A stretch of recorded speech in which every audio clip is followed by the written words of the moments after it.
Aku ngerasa di Jerman tuh opportunity-nya kayak banyak banget gitu loh. Kayak kita tuh cuma mesti bekerja keras aja dan kita sebenarnya bisa melakukan apapun, kayak terbuka jalan banyak banget. Nggak mesti kita punya privilege kayak dari keluarga kaya atau apa, tapi tuh kayak negaranya tuh beneran adil banget. Kamu cuma mesti kerja keras aja.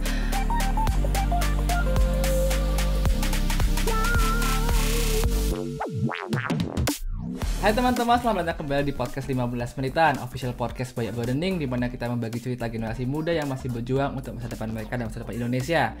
Nggak terasa udah sejauh ini kita menemani kalian, dan untuk menutup season kali ini, kita juga bakal menemani kalian selama 15 menit ke depan. Seperti biasa, ada aku Stefan dan ada co-host aku Nia. Hai Nia, selamat datang kembali. Hai semuanya, iya, thank you Stefan. Nah, untuk episode terakhir kali ini, kita udah menyiapin seorang yang benar-benar qualified lah buat ngomongin soal misalnya dia kuliah ke luar negeri. Mungkin Nia mau cerita dikit deh soal siapa sih dia kira-kira yang mau kita ajak hadir hari ini.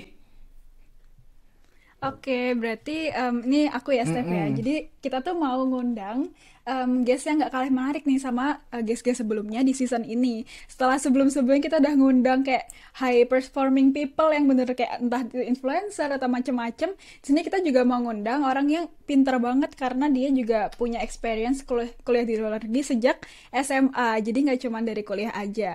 Mungkin bisa langsung kita kenalin aja kali ya Steph ya. Boleh. Hai Kak Hai Jessia. Jessia. Halo semua, salam kenal. Halo, halo. Nice to meet you. Kamu lagi di mana sekarang posisinya? Nice to meet you juga. Jadi aku sekarang lagi di Bochum. Bochum itu suatu kota di bagian North Rhine-Westphalen di Jerman. Oke, oke. Berarti sama kayak Stefan sekarang ya. Ya, pejuang Iya, di Jerman Jadi, agak ini sedikit karena inflasi, buat ya udahlah nggak apa-apa. bener. Aduh, oke, back to the semangat, topic nih. semangat. Oke deh, mungkin sebelum kita memulai nih, tak kenal maka tak sayang. Boleh dong kayak ceritain kayak kamu siapa, terus juga kuliahnya di mana, dan yang tadi aku sempat mention juga kayak kamu dari SMA tuh udah kuliah ke luar negeri kan? Kemana sih itu kalau boleh tahu, dan dengan beasiswa atau enggak? Iya, jadi pertama kali aku kayak studi ke luar negeri itu tuh sebenarnya waktu aku ke Raffles di Singapura. Jadi itu tuh setingkat secondary school dulu. Jadi di Singapura kan SMP-nya ada 4 tahun, secondary school, secondary 1 sampai secondary 4. Nah, aku dulu setelah lulus SMP, aku mesti ngulang setahun dari secondary 3 lagi, terus secondary 4, terus aku ikut SMA yang di sana namanya junior college, itu 2 tahun. Jadi aku di Singapura totalnya kayak 4 tahun gitu. Setelah aku di Singapura, terus aku memutuskan buat ke Jerman. Pertamanya buat ikut program au pair dulu. Itu kayak exchange bahasa, exchange kultur gitu-gituan. Nah, setelah aku au pair setahun, aku kayak ngerasa cocok di Jerman. Terus aku ikut bachelor di Bochum waktu itu. Sampai sekarang juga di Bochum maksudnya. Aku bachelor selama 8 semester. Nah, sekarang aku lagi master. Oke, oke. Thank you for introducing yourself. Berarti kayak dari awal udah sengaja memilih buat ke Raffles University, cuman kayak you didn't expect buat akhirnya bisa end up di Jerman nggak sih? Atau emang you have planned it before? Enggak sih, aku dulu juga jalannya tuh nyoba-nyoba dulu ya. Aku bukan orangnya yang udah tahu mau ngapain dari awal gitu. Yang Singapura juga aku sebenarnya nggak expect dari awal kalau aku bakal keterima di sana. Aku orangnya lebih kayak, oke aku mau sesuatu, yaudah aku coba aja. Ternyata dapet dan kayak jalannya emang terbuka sendiri dari sana gitu. Dan di Jerman juga pas aku ikut au pair pertama kali aku juga belum ada plan buat kayak stay di sini sampai sekarang. Yang sekarang aku udah kayak in total udah 5 tahun juga di Jerman. Tapi emang jalannya ternyata terbukanya kayak gitu dan aku cocok. Dan yaudah jadi sekarang aku stay di sini buat master. Ini interesting Alright, pasti alright. sebenarnya karena kita kan juga sebenarnya punya beberapa guest yang dari Jerman juga nih. Tapi and then yang aku sempet kayak kepikir bahas adalah kalau misalnya soal au pair gitu kan. Ini ada Mm-mm. sesuatu yang sebenarnya untuk kalangan anak-anak Indo yang di Jerman mungkin udah pada tahu lah sebenarnya program au pair itu kayak gimana. Tapi buat yang belum tahu, apalagi mungkin kayak Nia atau teman-teman pendengar yang belum pernah familiar, kan belum tahu nih kayak au pair itu apa. Dan itu sebenarnya sangat menarik programnya itu. Mungkin kamu bisa nggak cerita sebenarnya au pair itu sebenarnya programnya apa? Jadi au pair itu tuh kita ngurus anak ya intinya. Jadi aku tinggal sama host family. Waktu itu aku dapetnya di Stuttgart dan aku mesti ngurus 3 anak. Dan selama mengambil aku ngurus anak ini, aku juga sambil exchange bahasa ke mereka. Dan aku juga dibayarin sama host family-nya buat ikut kursus bahasa tiap hari. Jadi sambil aku ngurus anak, aku juga nge-improve Jerman aku lah. Dan di akhir-akhir program au pair ini juga aku ngambil kursus TESDAF waktu itu yang aku juga butuh TESDAF buat apply ke universitas kan. Dan karena aku dari Singapura, makanya aku nggak perlu ikut apa namanya. Student Mungkin collect. Stefan tahu, student collect iya, aku nggak perlu ikut student collect, makanya aku milih buat ikut au pair aja waktu itu sebagai kayak transisi biar aku nggak terlalu kaget gitulah sama German culture gitu. Mhm. Tapi what's really interesting to me adalah kan kebanyakan kayak kenalan teman-teman yang juga kuliah di UK, yang mereka SMA di Singapura kan dia dia end up to go to UK atau US kan mostly. Terus ini Hmm. aku lihat kamu misalnya pergi ke Jerman, and then kamu juga nggak mulai langsung kuliah ke Jerman, tapi you decided to start with au pair gitu. Itu kenapa kok awalnya tiba-tiba kepikiran, wah ke Jerman aja tapi au pair dulu lah. Itu kenapa?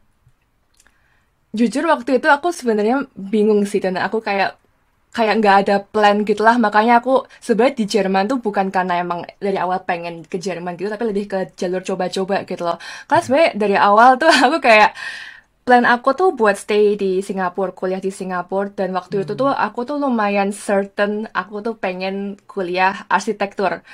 Dan karena aku kayak pede banget waktu itu aku pengen kuliah arsitektur, aku cuma apply ke jurusan arsitektur di Singapura.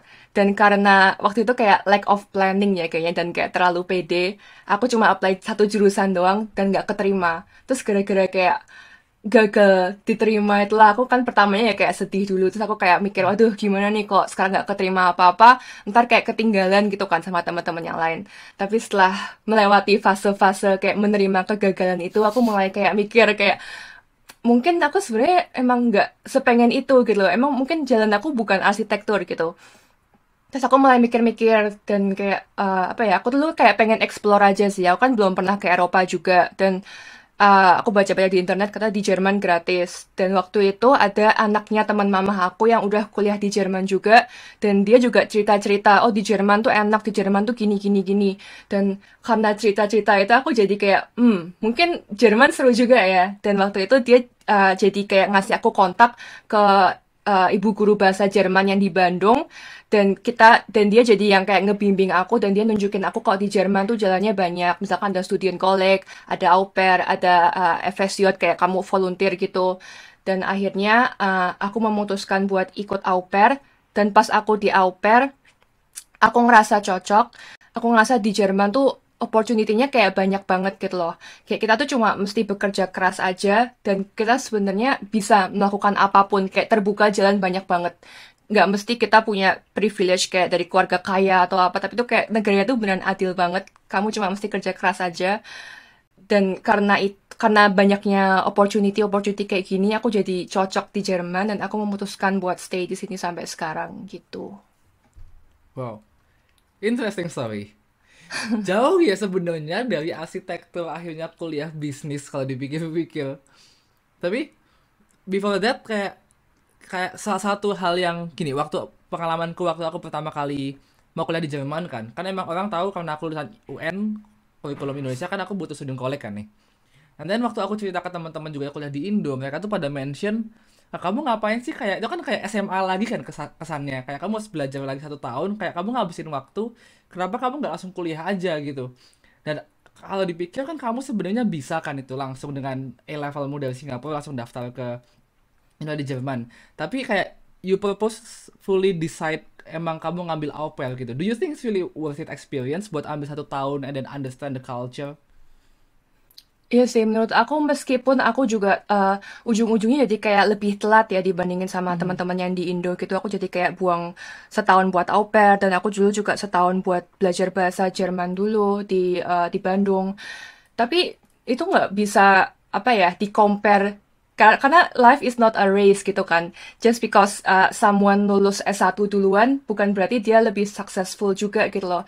Banyak pengalaman-pengalaman yang aku dapat di au pair yang itu tuh unik banget dan aku nggak akan bisa dapetin hal-hal ini kalau dulu aku nggak ke Jerman gitu loh. Bukan berarti kamu harus ikut au pair juga buat dapetin hal-hal kayak gini, tapi intinya kayak itu tuh nggak bisa dibandingin kayak 1 banding 1 gitu loh. Bukan berarti siapa yang lebih cepat lulus itu yang lebih sukses gitu, nggak juga. Karena di Jerman juga mungkin Stefan tahu banyak juga orang Indo yang lebih lama lah lulusnya daripada kalau mereka kuliahnya di Indo gitu. Tapi bukan berarti juga karena mereka kuliahnya lebih lama, terus mereka jadi dapatnya lebih sedikit gitu kan nggak juga kan? Karena mereka juga dapat pengalaman-pengalaman yang lebih ekstra di luar hal-hal akademis aja. Misalkan mereka juga jadi punya pengalaman exchange culture sama orang lain, mereka punya pengalaman kerja sama orang-orang dari nasionalitas berbeda, dan itu tuh juga pengalaman berharga yang buat masa depan kita tuh berguna banget gitu loh. Kita mesti tahu gimana caranya kerja sama orang yang backgroundnya beda sama kita gitu. I see. Ini new experience, maksudnya kayak new insight juga buat aku karena sebelumnya aku cuma tahu ke Jerman harus studying college dan lain sebagainya. Terus juga sebenarnya kan Jessia juga udah punya A-level juga kan dari Singapura. Jadi kayak emang sengaja memilih path yang lebih panjang demi bisa mendapatkan hal yang mungkin nggak bisa dibayar juga dengan pengalaman studi yang kayak keburu-buru gitu istilahnya. Nah sekarang kita bisa langsung move nih kayak ke pilihan kamu untuk akhirnya mengambil jurusan manajemen and economics di Jerman itu sendiri. Karena kan sebelumnya kamu pengen arsitektur kan. Nah, kenapa sih kok akhirnya memilih itu dan kamu belajar apa akhirnya sehingga kayak sekarang S2-nya pun juga ngambil jurusan yang sama Jauh gitu loh. dia Bang Steve soalnya kalau dipikir. Iya, jadi kalau manajemen economics itu kan sebenarnya jurusannya kayak kombinasi dari ekonomi sama bisnis manajemen gitu kan. Nah, kalau ekonominya sendiri itu aku sebenarnya dari dulu dari di Singapura tuh emang udah suka. Pertamanya aku nggak suka ekonomi, tapi terus gara-gara waktu di Singapura tuh aku dapat guru tuh yang bagus banget dan cara dia ngejelasin ekonomi tuh jadi ngebantu aku buat ngertiin fenomena-fenomena yang terjadi di kehidupan sehari-hari gitu loh. Misalkan kenapa kok ada inflasi, terus kalau ada policy-policy, misalkan orang nge-impose tax itu tuh kenapa, tujuannya buat apa. Nah, dari cara dia ngejelasin tuh bikin aku tertarik banget sama ekonomi. Nah, tapi kenapa aku ngambilnya nggak yang pure ekonomi, tapi yang kombinasi itu tuh karena aku dulu sebenarnya juga eh, belum belum tahu banget lah aku ke depannya mau ngelakuin apa. Dan kalau aku ngambil manajemen economics tuh kayak jalurnya tuh lebih terbuka banyak gitu loh. Misalkan eh, di semester pertama, 2 semester pertama itu kita belajar basisnya macam-macam. Misalkan HR, marketing, akuntansi. Nah, jadinya path aku tuh terbuka banyak gitu loh, nggak terbatasin ngambil satu path aja. Ntar kalau misalkan aku udah mau lulus, barusan aku bisa decide, misalkan aku sekarang lebih maunya fokusnya ke HR aja atau apa. Tapi meskipun aku lebih fokusnya ke HR, aku sekarang juga punyalah sedikit basis di bidang marketing atau di bidang akuntansi atau di bidang finance karena aku pernah belajar hal-hal ini di 2 semester pertama aku di Grundlagen di basis di fase-fase fundamental aku di 2 semester pertama dulu. Dan menurut aku kalau di bidang bisnis tuh juga penting sih, meskipun misalkan nantinya kamu mau fokusnya di bagian HR gitu. Tapi kayak ada bagusnya juga kalau kamu tuh ada ide dikit gimana finance tuh bekerja, gimana caranya nge-market sesuatu. Itu menurut aku juga penting juga. Makanya aku sekarang ngambil di bidang manajemen dan economics buat bachelor, tapi buat master nanti yang aku pindah ke University of Cologne nanti aku mau ngambilnya fokusnya di international management karena aku lebih pengen globalnya aja sih supaya bisa kerja di perusahaan yang global gitu, nggak cuma terbatas di suatu negara gitu. Hmm. Apa sih yang bikin kamu tertarik kayak specifically ke bidang international management emangnya? Yang bikin aku tertarik itu karena di koloni ini tuh mereka part of CEMS. CEMS itu bagian dari suatu alliance dari top business schools across the world. Jadi sebenarnya kan di Jerman tuh yang kualitas edukasinya bagus tuh banyak gitu loh, nggak cuma di University of Cologne aja. Tapi yang bikin unik di University of Cologne ini menurut aku karena itu part of CMS tadi. Jadi di CMS ini tuh ada di Belanda, ada di NUS di Singapura, dan di Jerman universitas yang bagian dari kelompok CEMS ini tuh cuma di Cologne tadi. Makanya aku pengen banget masuk ke salah satu universitas CEMS gitulah. Karena networkingnya tuh gede banget dan aku juga sadar banget kok di dunia bisnis tuh kan kayak nggak cukup kamu tuh masuk ke universitas bisnis terbaik, tapi kamu tuh juga mesti punya koneksi sama perusahaan lah, sama alumni-alumni di universitas kamu, dan di CMS ini tuh networkingnya tuh strong banget, dan kamu juga punya kesempatan buat satu semester kamu exchange ke university lain yang ikut CMS juga, entah itu di Paris lah, di Italia atau di Korea atau di mana gitu. Dan pengalaman exchange-nya juga nantinya bakal berharga banget gitu. Hai sahabat 15 menitan, barusan kita mendengar bagaimana Jessia memilih untuk memilih track yang berbeda dibandingkan dengan track mahasiswa Indonesia ke Jerman pada umumnya. Nah, pada selanjutnya nggak akan kalah menarik nih, karena kita akan mendengarkan pengalaman dan juga tips and trik dari Jessia, seorang mahasiswa yang sebelumnya juga telah bersekolah di luar negeri sejak usianya yang sangat muda. So, buat teman-teman yang penasaran dengan cerita lengkapnya, kalian bisa langsung tonton episode yang akan datang di YouTube, Spotify, Apple Podcast, maupun any streaming platform favorit kalian. So this is us 15 menitan podcast by Andrew. See you next week. Bye bye.